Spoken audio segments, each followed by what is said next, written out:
10 h ce matin, une forte explosion secoue le site de la société Air Product. L'attaque est menée par un ou deux individus à bord d'une camionnette. Ils auraient forcé le barrage à l'entrée de ce site classé Seveso. Dans la cour, le véhicule percute des bonbonnes de gaz provoquant l'explosion. Un des individus tente d'ouvrir des bouteilles d'oxygène pour déclencher une seconde détonation. Les forces de sécurité, pompiers et gendarmes interviennent. Ils maîtrisent le suspect. Un homme décapité est retrouvé sur les lieux de l'attentat, sa tête accrochée à plusieurs dizaines de mètres de son corps sur le grillage de l'enceinte. Tout commence sur Internet. Sid Ahmed Glam reçoit ses ordres depuis la Syrie. On lui demande de s'attaquer à des églises en banlieue parisienne le plus rapidement possible. Le suspect prévoit un attentat dans une ou deux églises de Villejuif. Pour l'aider, son complice lui laisse un message. Le message disant à Glam, tu vas te rendre à la Cité de l'Europe, à Aulnay-sous-Bois, en Seine-Saint-Denis, au pied de telle tour, tu trouveras une voiture. Dans cette voiture, il y a des armes, tu les récupères. Cette cité est connue pour le trafic d'armes. Dans la voiture, Sid Ahmed Glam trouve une Kalachnikov, un pistolet, un revolver et un gilet pare-balles qu'il rapporte chez lui. Quelques jours après cette livraison à Villejuif, l'une de ses armes sert à tirer sur Aurélie Châtelain, 32 ans, retrouvée dans sa voiture. Les enquêteurs relèvent des traces ADN, c'est celui de Sid Ahmed Glam. Dans son appartement au 3e étage de cette résidence étudiante, la police trouve des textes évoquant l'État islamique, des téléphones portables et des plans des commissariats autour de Villejuif. Tout pour préparer un attentat. Évité de justesse grâce au courage d'au moins 5 passagers, américains, français et britanniques. Ils ont maîtrisé puis ligoté le suspect qui voyageait avec un arsenal de guerre. Dans la voiture 12, l'homme se rend aux toilettes avec un sac à roulettes. Il est environ 17h50. Devant la porte, un passager s'inquiète, il entend des bruits métalliques. Lorsque le suspect ressort, il est torse nu, armé d'une Kalachnikov. Le passager tente de le ceinturer, en vain. Un autre voyageur, Marc Mougalian, professeur d'anglais, assiste à la scène. Lui aussi revient d'Amsterdam avec sa femme. Il réussit à s'emparer du fusil d'assaut et s'enfuit en courant. Mais le terroriste présumé sort un pistolet automatique et lui tire dans le dos. Marc Mougalian est grièvement blessé. Le suspect tente de récupérer son arme. C'est à cet instant que les passagers américains interviennent. Mais on n'avait plus beaucoup de doutes, mais là il semble que l'étau soit en train de se resserrer sur les circonstances des différentes attaques à l'intérieur de la capitale actuellement. Une réunion est en cours au ministère de l'Intérieur, regroupant notamment Bernard Cazeneuve, le ministre de l'Intérieur, Manuel Valls, Christiane Taubira et bien sûr François Hollande. Le plan rouge déclenché, multi-attentat, le plan blanc également pour libérer des places dans les hôpitaux. Nos informations, d'après ce que nous a dit un témoin, des hommes qui auraient tiré dans un premier temps à l'intérieur de la salle de concert. Après 1 heure de concert, ils se trouvaient dans la fosse et ils auraient crié « C'est pour la Syrie, c'est pour la Syrie ». Donc on a renoué, j'ai envie de dire, parce qu'après 2 mois de silence avec la menace terroriste et des déclarations de nos hommes politiques, et là maintenant on est dans la réalité, la triste réalité de la menace. L'explosion a eu lieu il y a quelques minutes, en plein centre de Bruxelles, dans une rame de métro à la station Malbec. Les premiers blessés sont soignés à même le sol. On voit les passagers qui s'entraident. Le gros des secours n'est pas encore là. Au loin, on entend les sirènes des premières ambulances qui arrivent. Les policiers bloquent la circulation en urgence. Des militaires font le guet. En quelques minutes, les médecins urgentistes arrivent et pratiquent les premiers soins. Tout avait commencé quelques instants plus tôt. À 9h11 précisément, une énorme explosion vient de retentir. Dans le noir, dans le tunnel du métro, sur une des lignes principales de Bruxelles, les passagers descendent sur les voies pour sortir. On entend des enfants pleurer et crier. À l'extérieur, les premiers véhicules de secours arrivent.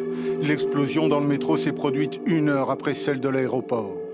Cette fois-ci, l'attentat a lieu en plein centre de Bruxelles, à la station Malbec, tout près du siège de la Commission européenne.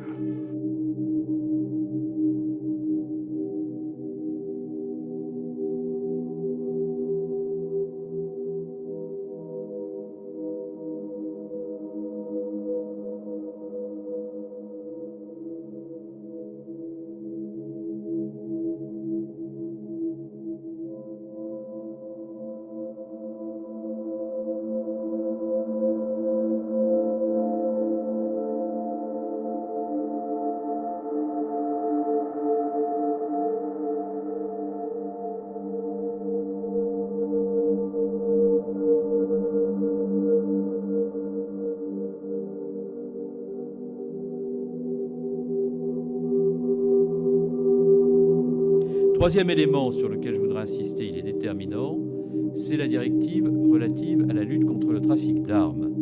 J'aimerais rappeler l'importance de la question des armes à feu. La France a demandé une révision de cette directive qui date de 1991. Cette révision est actuellement en cours de discussion au Conseil et sur ce sujet, le maintien du statu quo est tout simplement inacceptable. Nous devons d'ici le mois de juin aboutir à un accord sur une directive ambitieuse, mettant en place un contrôle plus strict de l'acquisition des armes à feu, renforçant la traçabilité des ventes d'armes à feu dans l'Union européenne, interdisant les armes à feu semi-automatiques les plus dangereuses.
Alors, vous expliquez, d'ailleurs les Français le savent, que de nombreuses armes de guerre sont en circulation à la périphérie des villes.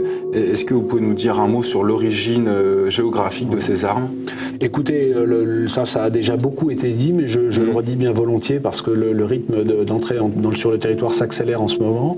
Il y a d'une part énormément d'armes qui proviennent de la guerre des Balkans, c'est-à-dire de ce qu'on appelle l'ex-Yougoslavie, qui depuis le retour à la paix a exporté massivement, mais par des trafics tout petits, c'est-à-dire que vous avez dans le coffre d'un véhicule individuel, vous pouvez avoir 2-3 Kalachnikov, un ou deux pistolets, 2-3 grenades, voilà, c'est pas forcément des grands containers qui en apportent une dizaine. Donc ça, il y a des millions d'armes qui ont inondé l'Europe de l'Ouest et notamment la France. Et puis, il y a aussi beaucoup d'armes qui remontent pour le moment alors par des circuits qui sont pas forcément directs, mais de la Libye, où la France, encore une fois, la France et les Alliés en 2011 ont beaucoup fourni d'armes aux rebelles qui ont disparu de la circulation. Question incidente, puisque vous êtes un spécialiste, un défenseur de la légitime défense, oui. Est-ce que vous pensez qu'il faut aussi réarmer les Français ? Alors, c'est une question qui est très importante. Je pense en tout cas, on parlait il y a un instant de la tension qui existait sur les forces de l'ordre, les forces de sécurité au sens large, qui est une tension devenue quasi insupportable. On voit de plus en plus d'attaques sur les lieux publics, et ce n'est que le début. Et donc se pose la question de savoir qu'est-ce qu'il faut faire. Pour moi, il y a une mesure qui est impérative, mais urgentissime, qui ne coûterait pas d'argent à l'État. C'est quand même suffisamment rare pour pouvoir le souligner. Et qui aurait un avantage tactique considérable. C'est de demander à tous les gens qui aujourd'hui sont légalement habilités à porter une arme, essentiellement des fonctionnaires, mais il peut aussi y avoir des réservistes et de la police ou de la gendarmerie, et il peut aussi y avoir quelques gens qui travaillent dans le privé, comme par exemple des transporteurs de fonds, à demander à tous ces gens, qui fait quelques dizaines de milliers de personnes, d'être armés 24 heures sur 24, où qu'ils soient sur le territoire, qu'ils soient en service, ça ils le sont déjà, mais y compris en dehors de leur service, lorsqu'ils vont faire leurs courses dans un centre commercial, lorsqu'ils vont au cinéma, lorsqu'ils vont dîner en famille. Pourquoi ? Parce que ce que l'on sait, j'analyse quelques attentats dans mon livre, c'est que ce qui est crucial et ce qui fait la différence entre un attentat qui fait très peu de victimes et un attentat qui fait 80 morts, c'est la rapidité avec laquelle il y a une riposte. Donc soit la riposte vient des primo-intervenants, c'est-à-dire les premières forces de l'ordre qui arrivent, mais si elles ne sont pas déjà sur place, il faut le temps qu'elles arrivent, et pendant ce temps-là, le terroriste peut agir. Soit on a déjà sur place des gens qui arrivent, qui peuvent riposter. C'est la méthode, notamment en Israël, qui a fait ses preuves, c'est-à-dire que tous les gens qui étaient habilités à porter une arme, ça faisait à peu près 10% de la population. Donc il y avait une personne sur 10 qui était armée, et que si vous regardez les attentats de ces dernières années, c'est toujours quelqu'un qui était sur place et qui a pu réagir. Donc je ne dis pas que c'est la panacée, je dis simplement qu'il faut s'adapter, et comme en France, on a très peur des armes, il y a un débat qui est idéologique et complètement faussé, c'est quelque chose qui est difficile à expliquer, mais il faut le dire, le répéter, beaucoup de policiers et de militaires sont d'accord avec cette analyse, et je pense simplement qu'à ceux qui pourraient être effrayés, il faut poser la question suivante: si vous êtes en train de dîner dans le restaurant d'un centre commercial avec votre femme et vos enfants, si jamais il y a deux types qui arrivent avec des kalachnikovs, est-ce que vous préférez qu'il n'y ait personne autour de vous d'armé, ou est-ce que vous préférez que le type très sympa en train de dîner lui-même avec ses enfants sorte un SIG, sa femme sorte un Glock et que les deux ripostent? Je pense que poser la question, c'est y répondre.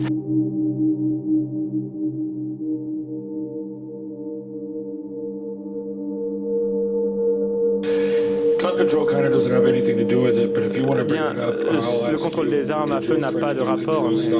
Est-ce que vos lois sur les armes à feu en France ont empêché cette attaque? Eh bien non. Tout ce qui a permis d'arrêter cette attaque, ce sont les actes des hommes les plus courageux qui se sont rués sur les attaquants. Certaines personnes ne vont pas être d'accord, mais j'ai l'impression que les armes ont rendu tout le monde égaux ce soir-là. Mais le seul changement dans ma tête, c'est que pour le temps que tout le monde n'a pas une arme à feu, tout le monde doit en avoir une. Je veux que tout le monde ait la chance de vivre. J'ai vu des personnes mourir qui auraient pu vivre. Je ne suis pas sûr, mais je sais qu'elles auraient pu avoir un peu plus de chance. Il y avait réellement de très belles personnes, des anges qui auraient pu être vivantes aujourd'hui.